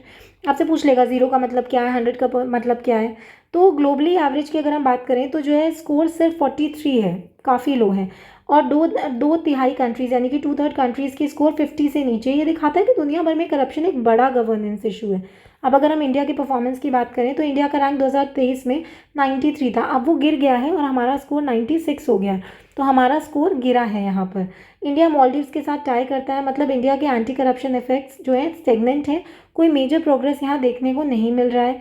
Simple words में करप्शन कंट्रोल पॉलिसीज़ इंडिया में रुक गए हैं, आगे नहीं बढ़े हैं। नेक्स्ट हम लोग देखते हैं, यहाँ पे नेबर्स के साथ बात की गई है। सो इंडिया के कंपैरिजन में चाइना का 76 है, पाकिस्तान का 135, श्रीलंका का 121 और बांग्लादेश का 151 है। सो इंडिया की पोजीशन मिडिल ग्राउंड है। हम चाइना से पीछे हैं लेकिन हम साउथ एशिया के काफ़ी देशों से अभी भी आगे हैं। ग्लोबल ट्रेंड्स की अगर हम बात करें तो डेनमार्क फिर से नंबर 1 है। हमेशा इंडिया का स्कोर 1 और लास्ट आपको पता होना चाहिए। सो डेनमार्क 1 बना लगातार 7th ईयर में 90 स्कोर के साथ। उसके बाद आता है हमारा फिनलैंड, फिर सिंगापुर, फिर न्यूजीलैंड जो यूजुअली टॉप 3 में होता है। अब 83 के साथ 4th प्लेस पे गिरा। 2012 के बाद पहली बार टॉप 3 से बाहर आया है ये। So this is important. अब हम लोग लोएस्ट रैंक की बात करें तो बॉटम 3 साउथ सूडान 8, सोमालिया 9 और फिर वेनेजुएला, ये 3 कंट्रीज़ हमारी लोएस्ट रैंक्स देखने को मिली है। तो कॉमन फीचर्स हैं इनमें कुछ, जैसे कि वीक इंस्टीट्यूशंस यानी कि कमज़ोर गवर्नेंस, कॉन्फ्लिक्ट यानी कि सिविल वॉर, इंस्टेबिलिटी और लैक ऑफ ट्रांसपेरेंसी यानी कि ट्रांसपेरेंसी की कमी देखने को मिली है। नेक्स्ट आता है डेमोक्रेसी, डेमोक्रेटिक लिंक। ये बहुत इंपॉर्टेंट है एग्जाम के लिए, यानी कि फुल डेमोक्रेसीज़ का एवरेज स्कोर 73 है यानी कि क्लीनर, फ्लॉड डेमोक्रेसीज़ का 47 है और अथॉरिटेरियन रेजीम्स का सिर्फ 33 रह गया है।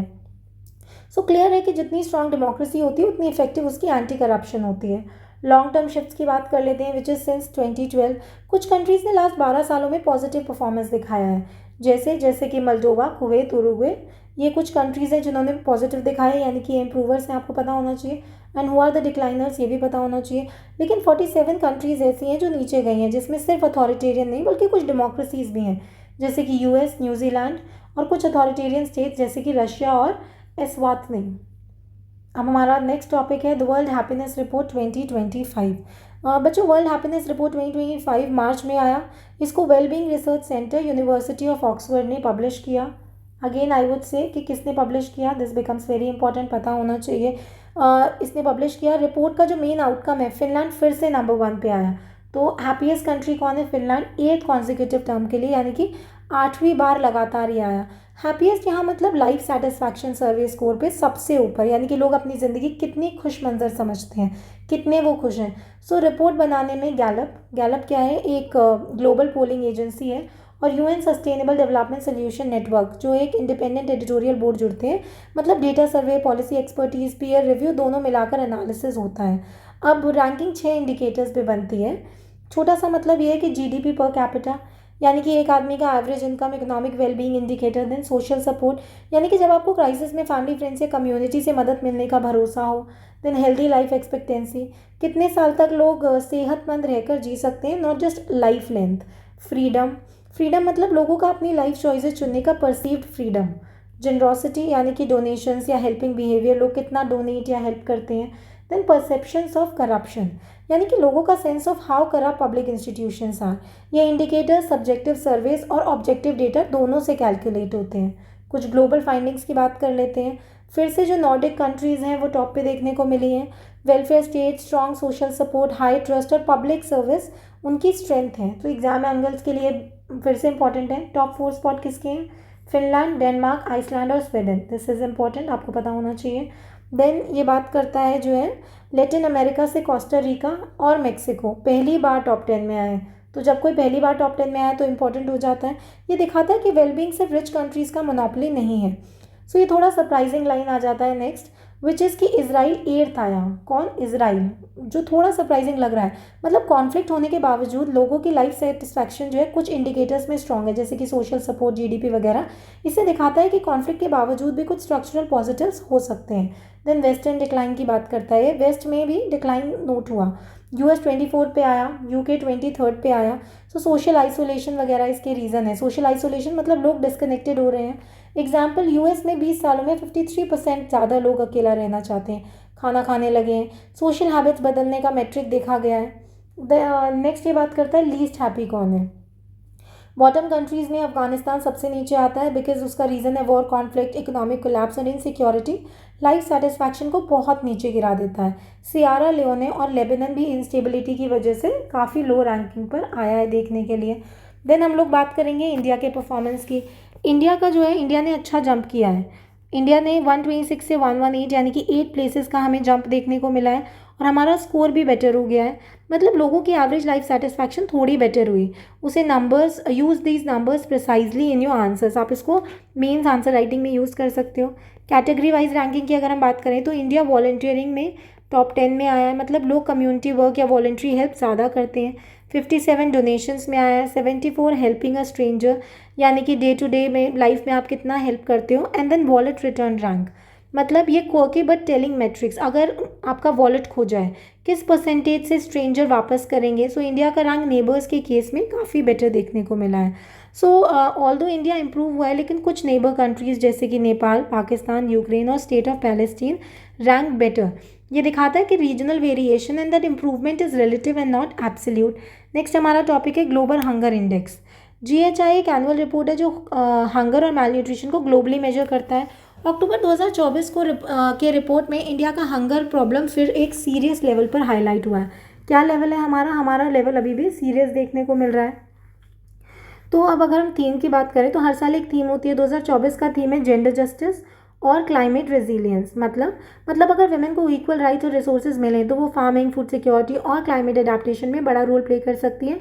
ये एसडीजी 2 यानी कि ज़ीरो हंगर से लिंक्ड है। तो कौन से एसडीजी से लिंक्ड है? ये एसडीजी 2 से लिंक्ड है, ये आपको पता होना चाहिए, पूछा जा सकता है। देन हंगर ट्रेंड्स की अगर हम बात करें तो ग्लोबल एवरेज जीएचआई स्कोर 18.3 है। स्केल याद रखो, 0 मतलब बेस्ट और 100 मतलब वर्स्ट। सो ये रिप्रेजेंट करता है 2016 में ग्लोबल स्कोर 18.8 था, अब 18.3 हो गया है। सिर्फ 0.5 का इंप्रूवमेंट देखने को मिला है 8 सालों में, जो काफ़ी, हम कहेंगे कि काफ़ी स्लो प्रोग्रेस है। जीएचआई में अगर स्कोर आपका 5 से कम हो तो उसे लो हंगर माना जाता है और सबको एक ही रैंक फर्स्ट मिलता है। 22 कंट्रीज इस लिस्ट में हैं, जैसे कि Belarus, Bosnia, Chile, China and Herzegovina. I hope मैं प्रोनाउंस ठीक कर रही हूँ। देन यहाँ पर रीजनल पैटर्न देखने को मिला है। सबसे ज़्यादा हंगर सब सहारन अफ्रीका और साउथ एशिया में। ये दोनों रीजन्स मैल न्यूट्रिशन, पावर्टी और पॉपुलेशन ग्रोथ के प्रेशर से स्ट्रगल कर रहे हैं। ये 6 कंट्रीज़ में हंगर जो है अलार्मिंग कैटेगरी में है। कौन सी कैटेगरी है? ये अलार्मिंग कैटेगरी हमारी देखने को मिल रही है। जो है यहाँ फूड इनसिक्योरिटी बहुत क्रिटिकल है। कॉन्फ्लिक्ट, क्लाइमेट क्राइसिस और पावर्टी कंबाइंड इफेक्ट दे रही हैं। कौन है ये countries? Somalia, Yemen, Chad, Madagascar, Burundi और साउथ सूडान। यहाँ पे अलार्मिंग लेवल्स ऑफ हंगर देखने को हमें मिल रहा है। सो केस ऑफ सोमालिया की अगर हम बात करें तो सोमालिया सबसे ख़राब केस है। इसमें हमें कॉन्फ्लिक्ट देखने को मिल रहा है, यानी कि सिविल वॉर और टेररिज्म। इकोनॉमी कोलैप्स कर रही है। क्लाइमेट शॉक्स हमें देखने को मिल रहे हैं, विच इज़ 51.3% पॉपुलेशन को प्रॉपर कैलोरीज नहीं मिलती, मतलब आधा देश भूखा है। ये दुनिया का सेकेंड वर्स्ट फिगर हमें देखने को मिल रहा है। तो यहाँ पे रैंकिंग है। सो ये टेबल दिखाता है कि सोमालिया सबसे लास्ट है, यानी कि 127 पे देखने को मिल रहा है। उसके जस्ट ऊपर आता है हमारा Yemen, then Chad, then Madagascar, then Democratic Republic of Congo. सभी कॉन्फ्लिक्ट या क्लाइमेट हिट एरियाज देखने को मिल रहे हैं। ये एक शॉकिंग फाइंडिंग यहाँ पे हमें दिखता है, which is SDG 2 zero hunger का टारगेट है 2030 तक हंगर खत्म करने का, लेकिन इस स्पीड से प्रोग्रेस हो रहा है तो लो हंगर 2160 तक पॉसिबल है, मतलब 130 years late, which is huge. यहाँ पर एक शॉकिंग फाइंडिंग दिखाता है ये। तो समरी यही है कि अलार्मिंग सिचुएशंस देखने को मिल रही है हमें 6 कंट्रीज़ में, which is Burundi, Chad, Madagascar, Somalia and South Sudan और येमेन। एडिशनली 36 और कंट्रीज़ हैं जिसमें इंडिया भी इंक्लूडेड है, यहाँ पे सीरियस हंगर लेवल्स देखने को मिल रहे हैं। मतलब हंगर का डिस्ट्रीब्यूशन अनइवन है पर क्राइसिस वाइड स्प्रेड है। नेक्स्ट हमारा आता है हंगर ट्रेंड इन इंडिया। 127 देशों में से इंडिया का रैंक 105 है। ये पोजीशन बहुत नीचे है, जो दिखाता है कि इंडिया में हंगर अभी भी एक सीरियस समस्या है। जीएचआई स्कोर होता है 0 से 100 के स्केल पर। 0 मतलब नो हंगर और 100 मतलब वर्स्ट केस सिनेरियो। अब हम इंडिया के इंडिकेटर्स की अगर बात करें तो इंडिया का जो स्कोर है that comes in serious category, slightly improve हुआ है ये, विच इज़ 27.3। इसको सीरियस कैटेगरी बोला जाता है और पिछले साल 28.7 था। देन नेक्स्ट आता है हमारा अंडर नरिश्ड चिल्ड्रन, यानी कि मतलब 5 साल से छोटे बच्चों में से 13.7% को डेली कैलोरीज प्रॉपर नहीं मिलती, ये अंडर नरिशमेंट कहलाता है। स्टंटिंग, देन स्टंटिंग का मतलब होता है कि बच्चा अपनी उम्र के हिसाब से हाइट में छोटा रह जाता है, जो क्रॉनिक यानी कि लॉन्ग टर्म मैलन्यूट्रिशन का साइन है। इंडिया में 35.5% बच्चे स्टंटेड हैं। देन हमारा आता है वेस्टेड चिल्ड्रन। वेस्टेड का मतलब है कि बच्चा अपनी हाइट के हिसाब से बहुत पतला हो जाना, ये एक्यूट मैलन्यूट्रिशन यानी कि शॉर्ट टर्म हंगर क्राइसिस का इंडिकेटर है। इंडिया में 18.7% बच्चे वेस्टेड हैं, दुनिया में सबसे ज़्यादा। देन हमारा आता है चाइल्ड मोर्टेलिटी, मतलब 100 बच्चों में से लगभग 3 बच्चे 5 साल की एज से पहले मर जाते हैं। ये डायरेक्टली लिंक होता है poor nutrition, lack of health care और बैड लिविंग कंडीशन से। देन हमारा ग्लोबल कंपैरिजन की अगर हम बात करें, which is global GHI index. दुनिया का एवरेज जीएचआई स्कोर 18.3 है, जो मॉडरेट हंगर दिखाता है। 2016 में ये 18.8 था, मतलब इम्प्रूवमेंट है, लेकिन स्लो, बहुत स्लो प्लेस पर देखने को मिल रहा है, स्पीड बहुत धीरे है। देन अगर हम रीजनल कंपैरिजन की बात करें तो साउथ एशिया के अंदर भी इंडिया अपने पड़ोसी देशों से पीछे है। किस किस से? बांग्लादेश, नेपाल और श्रीलंका। इनका स्कोर मॉडरेट हंगर है और इंडिया अभी भी सीरियस हंगर कैटेगरी में है। देन ये बॉक्स देख लेते हैं। जब भी कोई बॉक्स दिया हो किसी बुक में, that becomes very important, directly वहाँ से क्वेश्चन बनेगा, यानी कि फैक्चुअल इन्फॉर्मेशन दी है। तो यहाँ क्या फैक्चुअल इन्फॉर्मेशन है? यहाँ पे ग्लोबल हंगर इंडेक्स के बारे में बात करता है। ये एक इंटरनेशनली रिकग्नाइज एनुअल रिपोर्ट है, हर साल पब्लिश होती है और हंगर और मैल न्यूट्रिशन का साइंटिफिक एनालिसिस देती है। सिंपल शब्दों में ये इंडेक्स बताता है कि दुनिया में, रीजन में और एक एक देश में हंगर किस लेवल पर है और टाइम के साथ क्या प्रोग्रेस हो रही है। सो इम्पॉर्टेंट ये है कि 0 is equals to no hunger and 100 is equals to the worst hunger. So ये इंपॉर्टेंट है, तो आपको पूछ लेगा कि डायरेक्ट क्या है। यहाँ पे 4 कॉम्पोनेंट इंडिकेटर्स दिए हुए हैं। पहला है अंडर नरिशमेंट, यानी कि पॉपुलेशन का वो हिस्सा जिनको हेल्दी लाइफ मेंटेन करने के लिए कैलोरी सफिशिएंट नहीं मिलती। डेटा फाओ यानी कि फूड एंड एग्रीकल्चर ऑर्गेनाइजेशन से आता है। देन है हमारा चाइल्ड स्टंटिंग। चाइल्ड स्टंटिंग मतलब 5 साल से छोटे बच्चों का अपनी एज के हिसाब से हाइट में छोटा रह जाना, क्रॉनिक मैलन्यूट्रिशन का साइन है। देन चाइल्ड वेस्टिंग, ऑल्दो हमने ऊपर भी एक्सप्लेन किया था, बट फिर से सुन लो। 5 साल से छोटे बच्चों का अपनी हाइट के हिसाब से बहुत पतला रह जाना, एक्यूट मैलन्यूट्रिशन का साइन है ये भी। एंड चाइल्ड मोर्टेलिटी, यानी कि 5 साल से पहले बच्चों का मर जाना, ये nutrition, health care, living conditions के कंबाइंड इफेक्ट को दिखाता है। नेक्स्ट आता है हमारा सिप्री रिपोर्ट 2025। अगर हम 2005 से 2009 के बीच का ग्लोबल आर्म ट्रांसफ़र लेवल देखें तो उसके कंपैरिजन में अब वो लेवल जो है वो 18% ज़्यादा हो गया है। कितना परसेंट? 18% ज़्यादा हो गया। तो यहाँ पर कुछ कीवर्ड्स दिए हुए हैं, which is arms transfer. So arms transfer क्या होता है? विच इज़ कंट्रीज़ के बीच में वेपन्स, मिसाइल्स, एयरक्राफ्ट, टैंक्स जैसे मिलिट्री इक्विपमेंट का खरीद बिक्री। इसका मतलब ये हुआ कि पिछले 15 सालों में वर्ल्ड में वेपन्स ट्रेड कॉन्टीन्यूसली बढ़ा है। नेक्स्ट, जो सबसे बड़े 10 वेपन्स बेचने वाले जो कंट्रीज़ हैं, यानी कि जो टॉप 10 एक्सपोर्टर्स हैं, वो 2015-19 के टाइम में वही टॉप कंट्रीज़ 2020-24 में भी टॉप एक्सपोर्टर्स रहे। एक्सपोर्टर का मतलब है कि जो कंट्री अपना मिलिट्री इक्विपमेंट दूसरे देशों को बेचता है। यहाँ एक इंपॉर्टेंट बात है कि रैंक ऑर्डर थोड़ा चेंज हो सकता है, पर लिस्ट ऑफ कंट्रीज सेम ही रही, मतलब नए एक्सपोर्टर्स टॉप 10 में एंटर नहीं कर पाए, पुराने ही चल रहे थे। देन बात होती है यूएसए की। यूएसए का ग्लोबल आर्म मार्केट में शेयर अब 43% हो गया है। तो शेयर का मतलब होता है कि टोटल दुनिया का जितना वेपन ट्रेड हो रहा है उसमें से यूएसए का कॉन्ट्रीब्यूशन कितना है। पहले के कंपैरिजन में यूएसए का एक्सपोर्ट 21% ज़्यादा हो गया है। और सबसे बड़ी बात यह है कि यूएसए ने 107 कंट्रीज़ को आर्म्स एक्सपोर्ट किया, मतलब दुनिया के लगभग हर कॉन्टिनेंट में यूएसए के बायर्स हैं। देन बात होती है चाइना की। तो अगर 100 वेपन्स दुनिया में ट्रेड हो रहे हैं, मतलब चाइना आर्म्स एक्सपोर्टर लिस्ट में 4th रैंक पर है। चाइना की रैंक आपको पता होनी चाहिए। और उसका जो शेयर है वो सिर्फ 5.9% है। मतलब अगर 100 वेपन्स दुनिया में ट्रेड हो रहे हैं तो सिर्फ 6 के आसपास चाइना बेचता है। लेकिन चाइना की एक बड़ी प्रॉब्लम है, विच इज़ पॉलिटिकल रेजिस्टेंस। मतलब बहुत सारे बड़े बायर्स चाइना से ख़रीदना नहीं चाहते, क्योंकि या तो वो यूएसए के अलाइज हैं या फिर चाइना पर ट्रस्ट नहीं करते। अगर हम पिछले 5 साल और करंट 5 साल का कंपैरिजन करें तो यूएसए के एक्सपोर्ट्स में 21% का ग्रोथ हमें देखने को मिला है। मतलब यूएसए ने अपना मिलिट्री इंडस्ट्रियल कॉम्प्लेक्स और भी स्ट्रॉन्ग किया है और आर्म्स एक्सपोर्ट्स को एग्रेसिवली पुश किया है। यूएसए के जितने भी आर्म एक्सपोर्ट्स हुए उनमें से 12% सिर्फ सऊदी अरेबिया ने करे। ये भी एक इम्पॉर्टेंट इन्फॉर्मेशन है। मतलब सऊदी अरेबिया एक सिंगल कंट्री के रूप में यूएसए का सबसे बड़ा बायर है।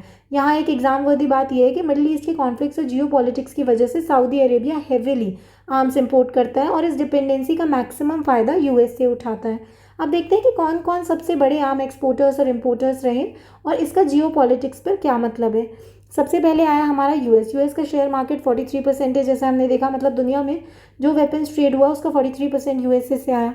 Second is France, then Russia, then China और फिर हमारा आता है जर्मनी लास्टली। नेक्स्ट ये बात करता है यूक्रेन के बारे में। तो यूक्रेन ने 2020-24 में ग्लोबल इंपोर्ट्स का 8.8% ले लिया, मतलब बहुत बड़ा शेयर। ये लाइन कहती है कि यूक्रेन अब टॉप 10 इंपोर्टर्स में इकलौता यूरोपियन कंट्री बना। ये लाइकली वॉर रिलेटेड डिमांड को रिफ्लेक्ट करता है, अर्जेंट आर्म नीड्स यानी कि। देन यहाँ पर कुछ मेजर इंपोर्टर्स दिए हैं, जिसमें कि जैसे कि हमने देखा यूक्रेन यहाँ मेंशन था, तो फर्स्ट पे आया, then second India, then Qatar, then Saudi Arabia and then Pakistan. India की अगर हम बात करें तो इंडिया भी 8.8% शेयर पे है, सॉरी 8.3 पर है, और टेबल में पिछले फेज 9.1 पे था। यहाँ परसेंटेज चेंज देखने को हमें मिला है। सो टॉप इंपोर्टर्स में यूक्रेन और इंडिया दोनों का शेयर ले रहे हैं। यूक्रेन का rise emergency driven, India study बहुत स्लो डाउन है। ठीक है, नेक्स्ट कुछ और लाइनें भी यहाँ पर दी हुई हैं। सो चाइना अब टॉप 10 इंपोर्टर्स लिस्ट से बाहर आ गया है पहली बार 1994 के बाद। इसका मतलब चाइना का जो डोमेस्टिक डिमांड है या प्रोक्योरमेंट पैटर्न है वो चेंज हुआ है, या ग्लोबल बाइंग शिफ्ट पैटर्न हमें देखने को मिला है। नेक्स्ट लाइन इंडिया के बारे में बात करती है, कहती है कि India second largest global importer है।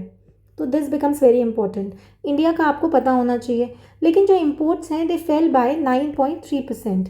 ये एक एडिशनल स्टैट है, यहाँ मल्टीपल मेट्रिक्स यूज़ हो सकते हैं, वैल्यू वर्सेस शेयर। तो हम सेकेंड लार्जेस्ट जो है इंपोर्टर है, लेकिन हमारा इंपोर्ट कम हुआ है, दोनों ऐसी चीज़ है।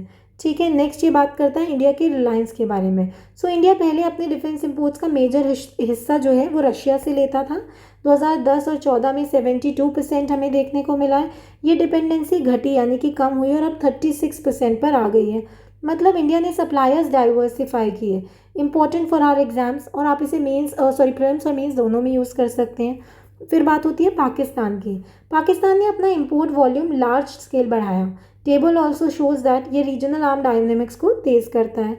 देन बात होती है चाइना के बारे में। सो पाकिस्तान के सप्लायर्स में चाइना का शेयर 81% है। मतलब पाकिस्तान का मेजॉरिटी प्रोक्योरमेंट चाइना से हो रहा है, जो पहले 74% था। इम्प्लीकेशन यही है कि China Pakistan strategic defence ties बहुत स्ट्रॉन्ग है। China is the major supplier to Pakistan military modernisation. Next हमारा बात होता है ग्लोबल इनोवेशन इंडेक्स 2024 के बारे में। ये एक एनुअल रिपोर्ट है जो दिखाता है कि दुनिया के अलग अलग देश इनोवेशन में कितना आगे या पीछे हैं। इसको समझना यूपीपीसीएस स्टूडेंट्स के लिए इंपॉर्टेंट है, क्योंकि टेक्नोलॉजी, इकोनॉमी और पॉलिसी सबको कनेक्ट करता है। सो शुरू करते हैं। ये जो इंडेक्स है ये एक एनुअल रिपोर्ट है जो पब्लिश हो रही है। इसको कौन रिलीज़ करता है, सबसे पहले ये इंपॉर्टेंट हो जाता है, which is world intellectual property organisation, जो एक यूएन की स्पेशलाइज्ड एजेंसी है, विपो। अब विपो का काम क्या है? इसका काम होता है कि दुनिया भर में इंटेलेक्चुअल प्रॉपर्टी राइट्स को प्रमोट और प्रोटेक्ट करना, जिसमें आते हैं पेटेंट्स, कॉपीराइट्स, ट्रेडमार्क्स वगैरह। अब हम कुछ की फैक्ट्स देख लेते हैं। 2024 का एडिशन 26 सितंबर को रिलीज़ हुआ। ये इसका 17th एडिशन है। मतलब लगातार 17 सालों से ये रिपोर्ट पब्लिश हो रहा है। इस बार का थीम क्या था? इस बार का थीम था unlocking the promise of social entrepreneurship. इसका मतलब है कि ऐसा बिजनेस मॉडल हो जो प्रॉफिट के साथ साथ सोशल प्रॉब्लम्स भी सॉल्व करता हो, जैसे कि एजुकेशन, हेल्थ, एनवायरनमेंट। मतलब इनोवेशन को सिर्फ टेक नहीं बल्कि सामाजिक सुधार के लिए भी यूज़ करना। नेक्स्ट ये इंडेक्स 133 कंट्रीज़ को रैंक करता है उनके इनोवेशन परफॉर्मेंस के बेसिस पे। इनोवेशन परफॉर्मेंस का मतलब होता है कि एक देश अपने रिसोर्सेज, आर&डी, टेक्नोलॉजी, क्रिएटिविटी को कितना एफिशिएंटली यूज़ करता है नई चीज़ें क्रिएट करने के लिए। स्विट्ज़रलैंड फिर से फर्स्ट नंबर पर आता है। This is very important. Switzerland again ranked 1 first, और ये 14th कॉन्जिक्यूटिव ईयर हुआ, यानी कि 14 साल से लगातार ये फर्स्ट पे आ रहा है। वहीं सबसे लास्ट रैंक पर आता है अंगोला। अंगोला काफ़ी न्यूज़ में रहा है, पता होना चाहिए, और अंगोला हमने अभी इंटरनेशनल अफेयर्स में वैसे भी पढ़ा है, और यूपीपीसीएस का इंपॉर्टेंट और फेवरेट टॉपिक है हमारे अफ्रीकन कंट्रीज़। सो लास्ट उसका स्कोर है, जो स्कोर है 10.2। मतलब दोनों देशों के बीच इनोवेशन गैप बहुत बड़ा है। 2013 के बाद सबसे ज़्यादा इंप्रूवमेंट दिखाने वाले जो देश हैं वो बने China, Turkey, India, Vietnam, Philippines, Indonesia, Iran और मोरक्को। ये इंपॉर्टेंट है हमारे एग्जाम के लिए। मतलब डेवलपिंग इकोनॉमीज़ भी इनोवेशन में स्टेडली ग्रो कर रहे हैं, धीरे धीरे ग्रो कर रहे हैं। टॉप 40 कंट्रीज़ में मोस्टली रिच यानी कि हाई इनकम कंट्रीज़ होते हैं, लेकिन सिर्फ 5 मिडिल इनकम कंट्रीज़ हमें देखने को मिले हैं। Which is China, Malaysia, Turkey, Bulgaria and India. तो इंडिया देखने को मिल रहा है, दिस बिकम्स वेरी इंपॉर्टेंट। उसके अलावा चाइना भी देख लो, पता तो होना चाहिए। सो ये पॉइंट हाईलाइट करता है कि मिडिल इनकम नेशंस भी इनोवेशन में टॉप परफॉर्म कर रहे हैं। यहाँ पे टॉप 3 कंट्रीज दी हैं विच इज़ स्विट्जरलैंड, स्वीडन और यूएसए। अगर हम बात करें इंडिया की, तो इंडिया को लगातार 14 कॉन्सिक्यूटिव ईयर यानी कि लगातार 14 साल इनोवेशन ओवर परफॉर्मर माना गया है। क्या माना गया है? इनोवेशन ओवर परफॉर्मर, पता होना चाहिए, this is important. So over performer का मतलब होता है कि एक देश अपनी इनकम लेवल के हिसाब से ज़्यादा अच्छा परफॉर्म करे इनोवेशन में। इंडिया का रैंक 2024 में 39 है, स्कोर 38 के साथ। 23 में 40 था, मतलब रैंक और परफॉर्मेंस दोनों इंप्रूव हुए हैं। सेंट्रल और साउथ एशिया के रीजन में India first most innovative economy है। और अगर lower middle income countries category देखें तो इंडिया सबसे टॉप पर है। इसका मतलब अपने रीजन और अपनी इनकम कैटेगरी दोनों में इंडिया लीडर है इनोवेशन के फील्ड में। देन हमारा टॉपिक आता है वर्ल्ड गिविंग इंडेक्स 2024, और ये हमारा लास्ट टॉपिक है इस हमारी वीडियो का। तो अगस्त 2024 में एक रिपोर्ट रिलीज़ हुई, वर्ल्ड गिविंग इंडेक्स। ये रिपोर्ट बनाई गई चैरिटीज़ एड फाउंडेशन ने। आपको पता होना चाहिए कि कौन रिलीज़ करता है। मैं बार बार कह रही हूँ, बार बार इसलिए कह रही हूँ कि आप इस पर ध्यान दो। तो ये रिपोर्ट बनाई गई CAF ने। सो CAF एक UK based non profit organisation है जो दुनिया भर में चैरिटी और डोनेशंस के ट्रेंड्स को स्टडी करती है। World giving index basically measure करता है कि दुनिया के अलग अलग देशों के जो लोग हैं, लोगों की मदद करने के जो एटीट्यूड और बिहेवियर के हिसाब से कितनी जनरस हैं। तो हम जनरॉसिटी देखते हैं। यहाँ जनरॉसिटी का मतलब है कि लोग किस हद तक हेल्प करते हैं, जैसे पैसा डोनेट करते हैं या टाइम देते हैं, वॉलंटियरिंग कर रहे हैं या फिर किसी स्ट्रेंजर की मदद कर रहे हैं। इसके अंदर 142 कंट्रीज़ आती हैं, ये उसको कवर करता है। ये ग्लोबल कवरेज है जिसमें हर कॉन्टिनेंट का जो देश है वो शामिल होते हैं। ये इसलिए इंपॉर्टेंट है क्योंकि एग्जाम में पूछा जा सकता है कि WGI 2024 कितने देशों को कवर करता है। यहाँ हमें एक क्लियर फैक्ट मिलता है कि इंडोनेशिया टॉप पर है, ये आपको पता होना चाहिए, और सबसे ज़्यादा जनरस कंट्री माना जाता है। इसका मतलब ये हुआ कि इंडोनेशियन लोग सबसे ज़्यादा एक्टिवली पार्टिसिपेट करते हैं चैरिटेबल वर्क्स में। फिर इंडियन स्टूडेंट्स के लिए ये सबसे इम्पॉर्टेंट है। इंडिया का रैंक 26 है। सो आपको इंडिया का रैंक पता होना चाहिए। इंडिया का रैंक कितना है? 26 रैंक है। मतलब कि इंडिया टॉप 30 में आता है, जो एक डिसेंट पोजीशन है कंसिडरिंग हम एक डेवलपिंग कंट्री है। इसको याद रखो, डायरेक्ट प्रीलिम्स क्वेश्चन है कि इंडिया की रैंक क्या बन जाती है हमारी वर्ल्ड गिविंग इंडेक्स 2024 में।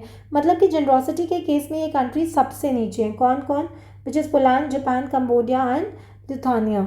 ये इंटरेस्टिंग फैक्ट है क्योंकि जापान जैसी डेवलप कंट्री को हम यूजुअली एडवांस समझते हैं, लेकिन गिविंग इंडेक्स के हिसाब से वो नीचे आ रही है, तो आपको पता होना चाहिए। देन टॉप 3 कंट्रीज़ दी हैं विच इज़ इंडोनेशिया, केन्या और सिंगापुर। यह एक छोटी सी ट्रिक है, आप इसको IAS की तरह याद कर सकते हैं, याद रखने का इसका शॉर्टकट है।